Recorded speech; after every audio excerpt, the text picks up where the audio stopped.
En 2019, pues varias jugadoras colombianas hicieron una rueda de prensa interesante hablando sobre las precarias situaciones en las que tienen que jugar, sin hacer tanta protesta pública, consiguieron un buen resultado que logró tiempo después.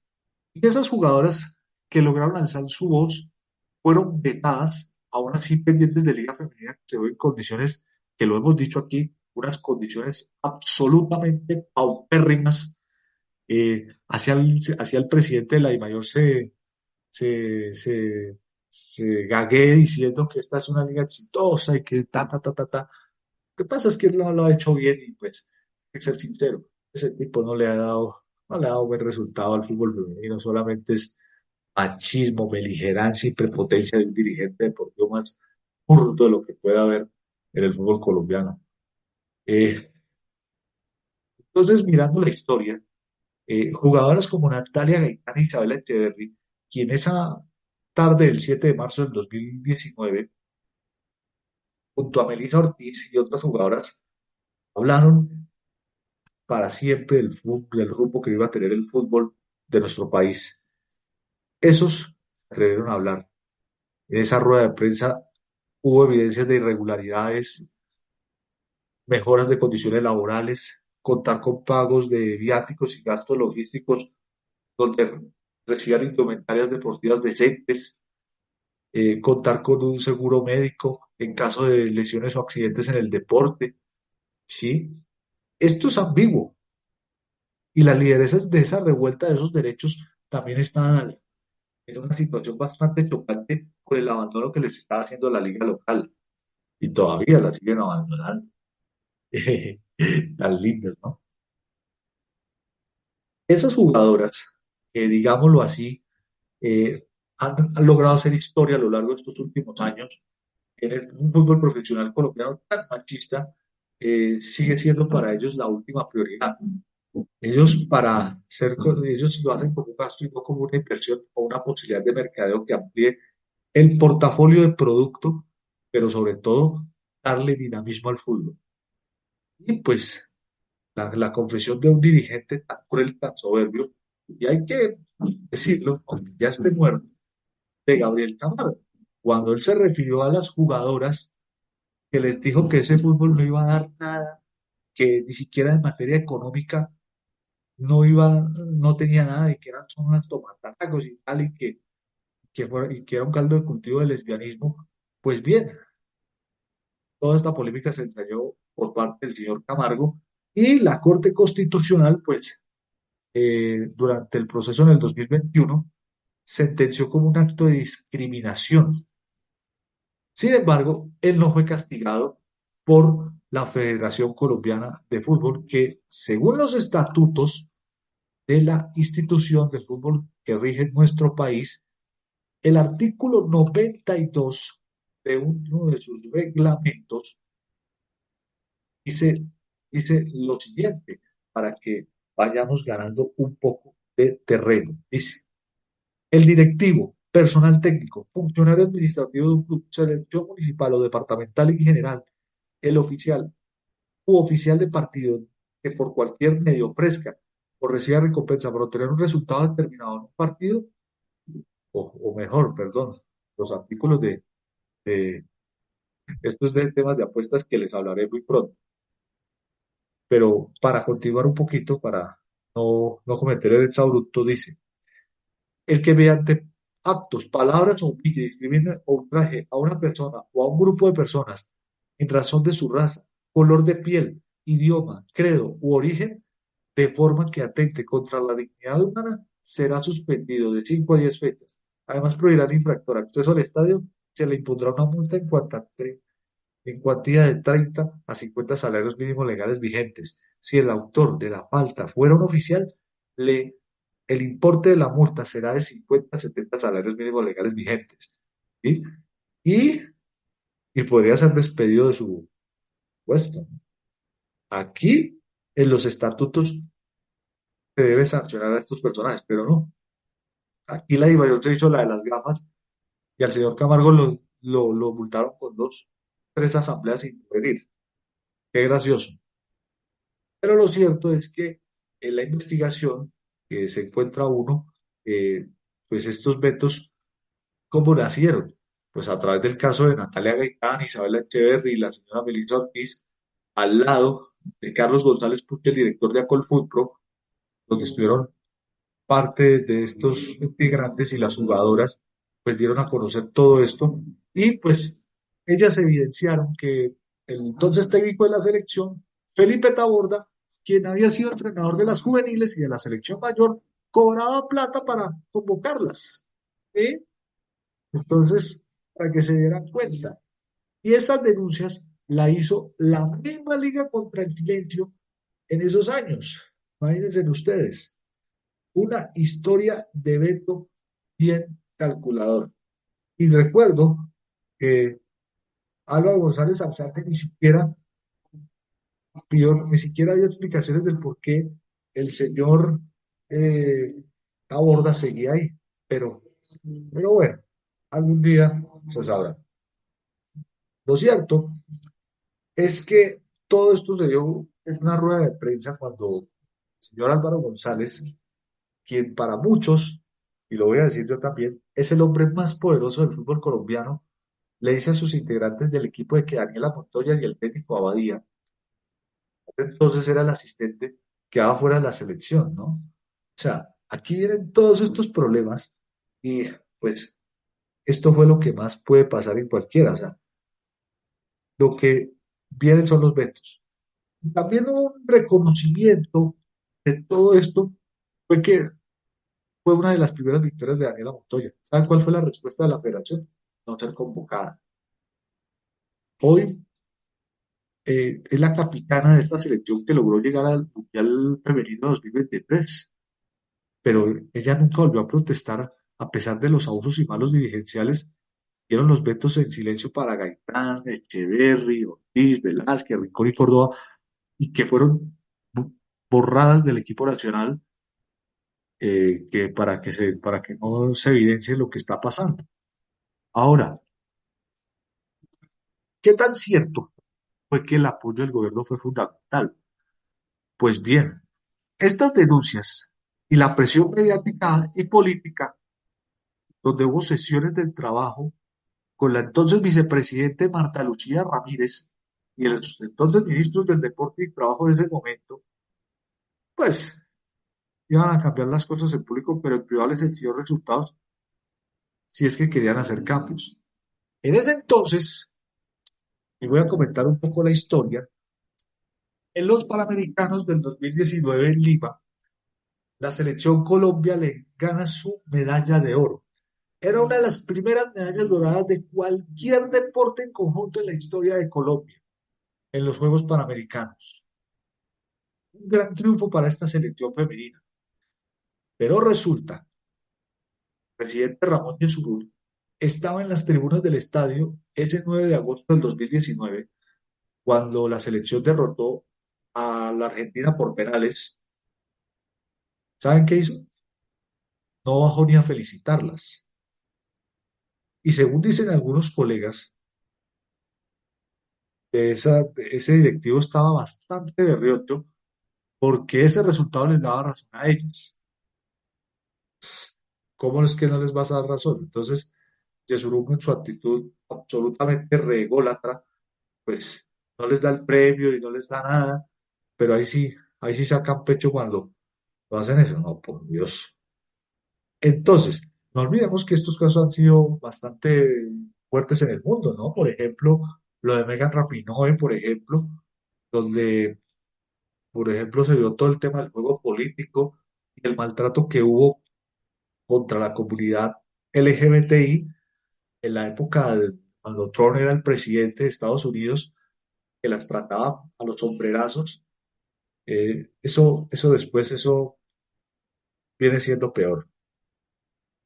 Y pues, eh, algo que se debía venir es que en noviembre del 2019 la selección femenina jugó dos amistosos contra Argentina como revancha por la final panamericana y ya en la nómina no estaban ni Gaitán, ni Isabel Echeverry, ni Verónica Velázquez, quienes eran los de la primera fila de esa protesta.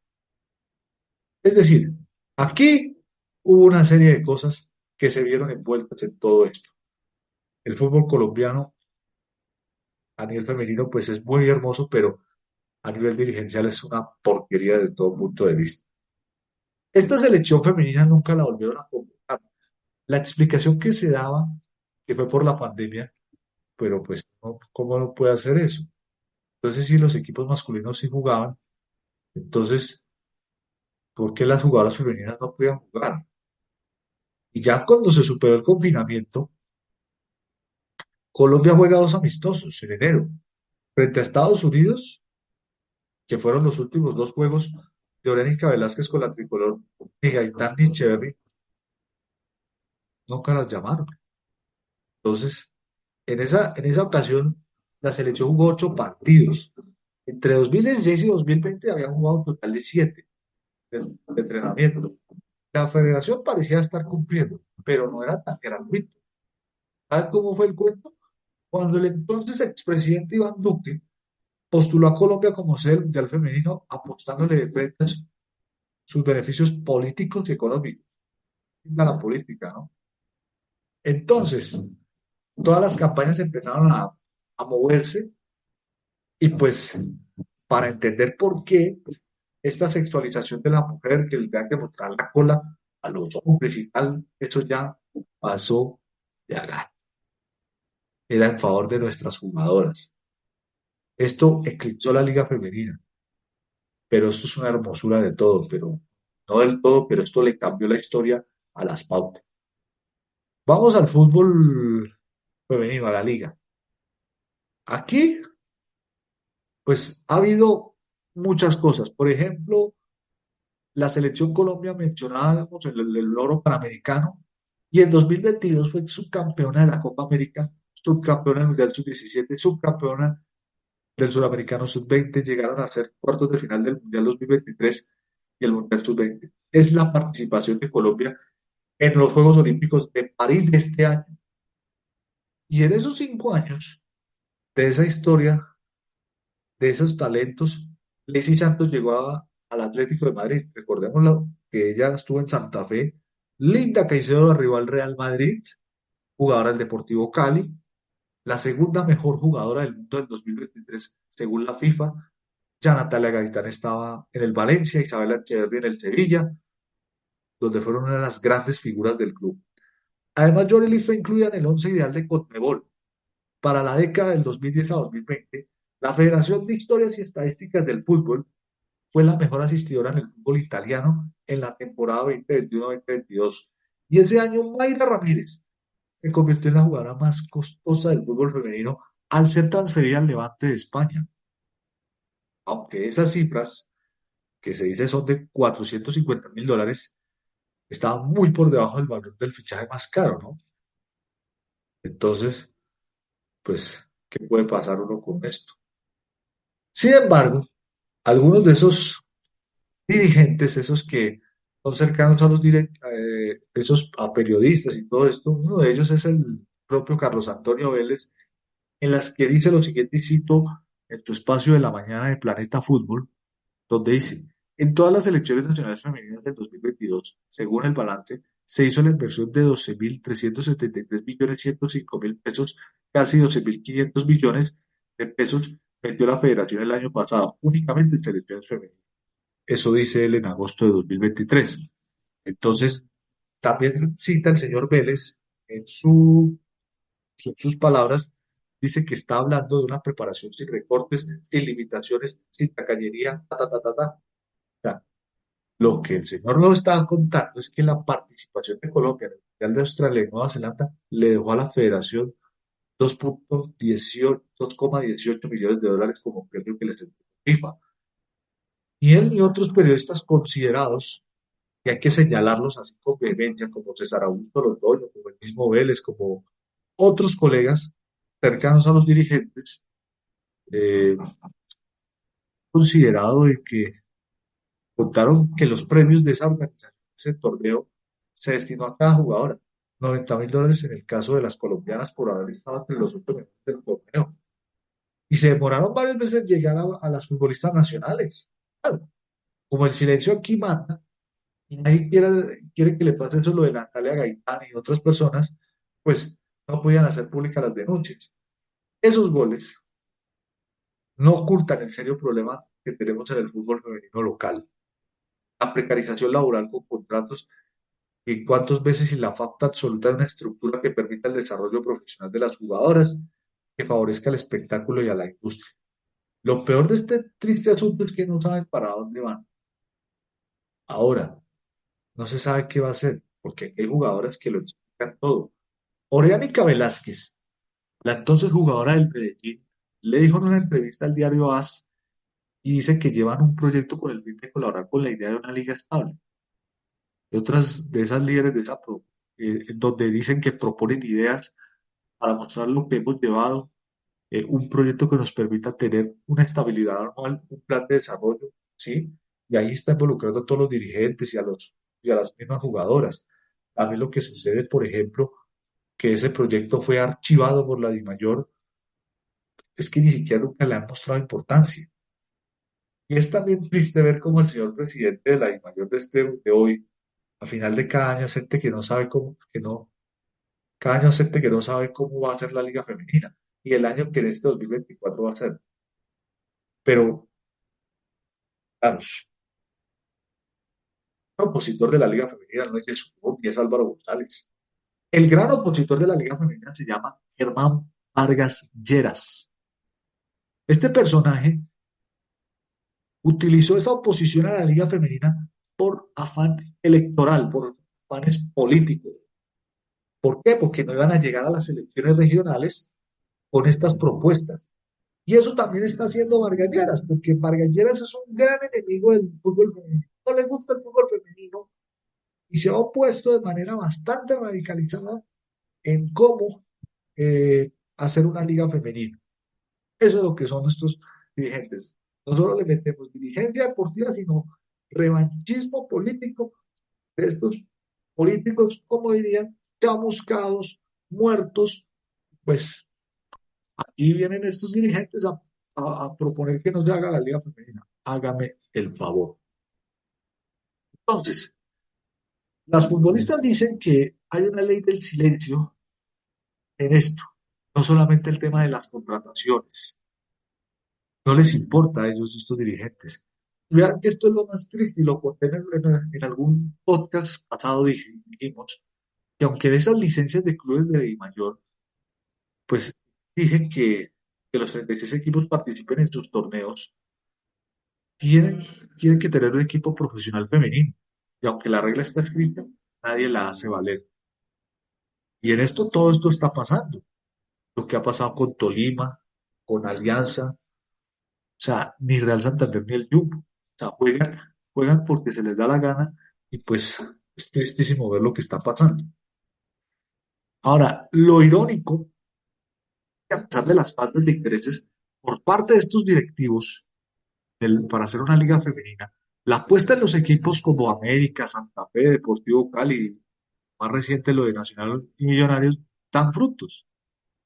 A nivel continental, América Femenino fue tercero en Copa Libertadores, subcampeón en el 2020, en Santa Fe en el 2021 fue segundo, y en 2022 el América y el Cali fueron semifinalistas, misma posición que logró el Nacional el año anterior.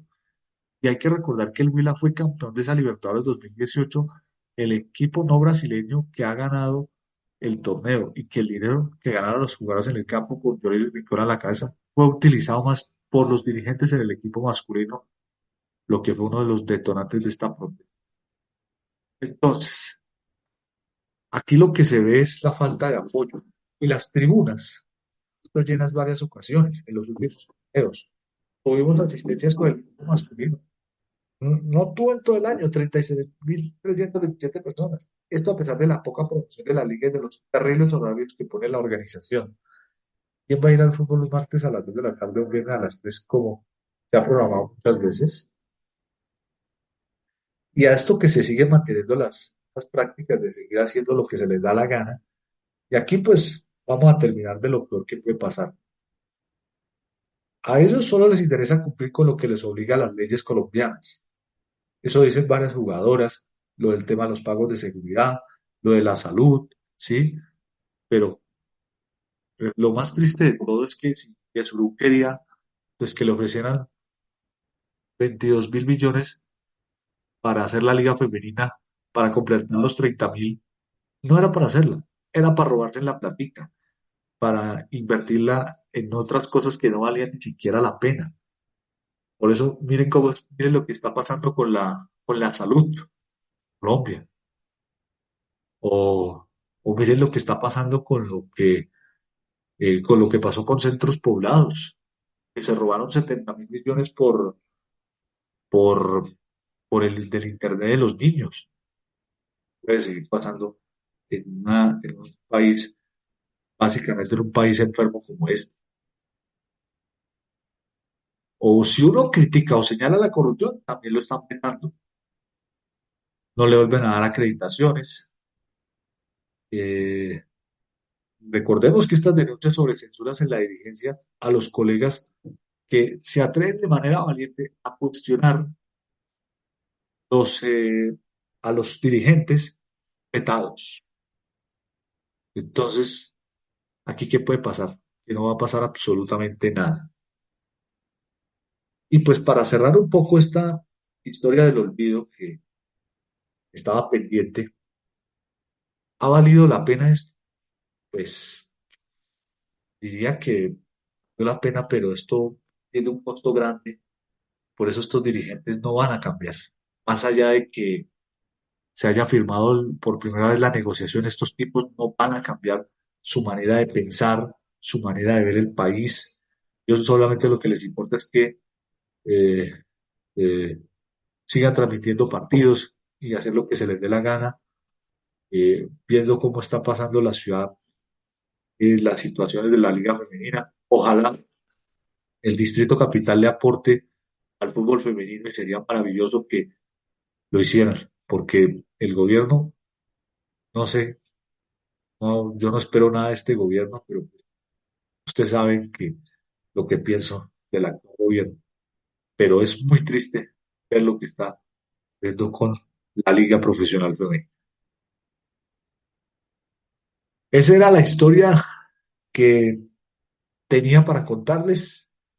Es una historia que valía la pena dar a conocer. Por eso es necesario dar a conocer estas historias que sirven para contarlas por el camino del bien, de que el fútbol tiene que cambiar para el bien y no para el mal. Por lo menos eso es lo que yo veo desde mi punto de vista.